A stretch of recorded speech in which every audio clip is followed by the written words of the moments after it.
আজি থিয় নামে গঢ়িলে অভিলেখ।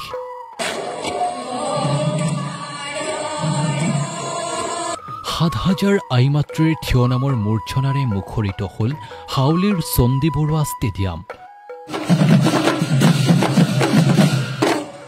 শংকৰী সত্ৰীয়া সংস্কৃতিৰ অপূৰ্ব সম্পদ থিয় নামেৰে ৰাজ্যিক অভিলেখ গঢ়াৰ লগতে বিশ্বাভিলেখৰ প্ৰয়াস। বিহু ঝুমুৰৰ পিছতে এইবাৰ থিয় নামেৰে অসমে গঢ়িলে অভিলেখ।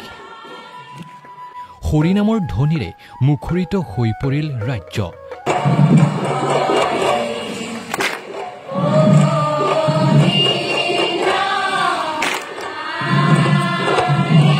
৯৭ সংখ্যক হাউলীৰ ৰাস মহোৎসৱ উদযাপন সমিতিৰ উদ্যোগত হাউলীৰ চণ্ডী বৰুৱা ষ্টেডিয়ামত ৭ সহস্ৰাধিক মহিলাই একেলগে থিয় নাম প্ৰদৰ্শন কৰি অসম বুক অৱ ৰেকৰ্ডছত ৰাজ্যিক অভিলেখ গঢ়াৰ লগতে বিশ্ব অভিলেখ গঢ়াৰো প্ৰয়াস কৰে। বিগত প্ৰায় ৪ মাহজোৰা নিৰন্তৰ প্ৰচেষ্টাৰ অন্তত আজি নামনি অসমৰ ১২খন জিলাৰ পৰা অহা মুঠ ৭,০০৯ গৰাকী আয়তীয়ে চণ্ডী বৰুৱা ষ্টেডিয়ামত একেলগে থিয় নাম পৰিৱেশনেৰে নাম সন্নিৱিষ্ট কৰে অসম বুক অৱ ৰেকৰ্ডছত। আজিৰ এই দিনটোত বিশ্ব অভিলেখ সৃষ্টিৰ প্ৰয়াসেৰে ৭,০০০ আয়তীয়ে থিয় নাম পৰিৱেশন কৰাৰ লগতে নামনি অসমৰ সাংস্কৃতিক পৰিচয়ক বিশ্বৰ দৰবাৰত উজ্বলাই তোলাৰ আশা প্ৰকাশ কৰে।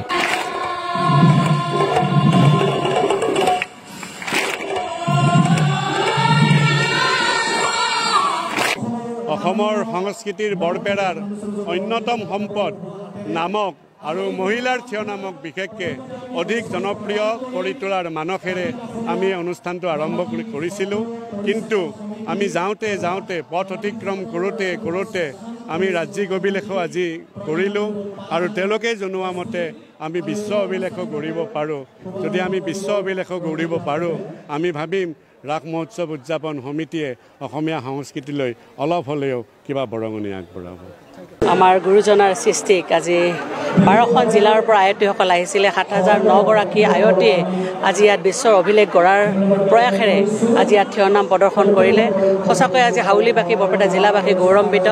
এনে এটা শুভক্ষণত আমি ইয়াতে উপস্থিত হ'ব পাৰিছোঁ আৰু সঁচাকৈয়ে এনেদৰে ৰাস মহোৎসৱ সমিতিয়ে আগলৈও এনেকুৱা আমাৰ গুৰুজনাৰ সৃষ্টিক আগুৱাই নিয়াৰ সদায় প্ৰয়াস থাকিব, অব্যাহত থাকিব।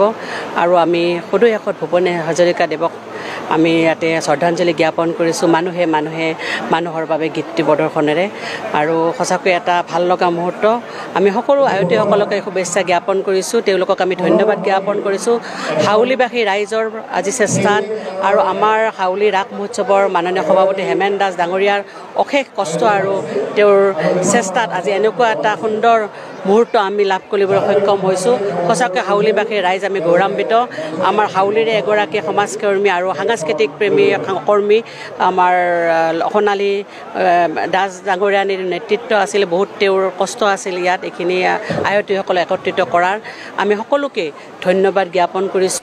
আনহাতে সুধাকণ্ঠ ডক্টৰ ভূপেন হাজৰিকাৰ প্ৰতি শ্ৰদ্ধা নিবেদি তেওঁৰ জন্ম শতবাৰ্ষিকীৰ প্ৰাক্ষণত উক্ত অনুষ্ঠানতেই নামতি আৰু সমবেত ৰাইজকে ধৰি প্ৰায় ১২ সহস্ৰ লোকে একেলগে পৰিৱেশন কৰে সুধাকণ্ঠৰ অমৰ সৃষ্টি মানুহে মানুহৰ বাবে শীৰ্ষক গীতটি। সেইটো আমি অভিলেখৰ কাৰণে কৰা নাই, সেইটো আচলতে অলিখিত অভিলেখ যদি হয় হ'ব পাৰে, কিন্তু কোনো অভিলেখ সৃষ্টিৰ কাৰণে আমি কৰা নাই। জন্ম শতবাৰ্ষিকীৰ আমাৰ হিয়াৰ আমঠু সুধাকণ্ঠ ভূপেনদাৰ জন্ম শতবাৰ্ষিকীৰ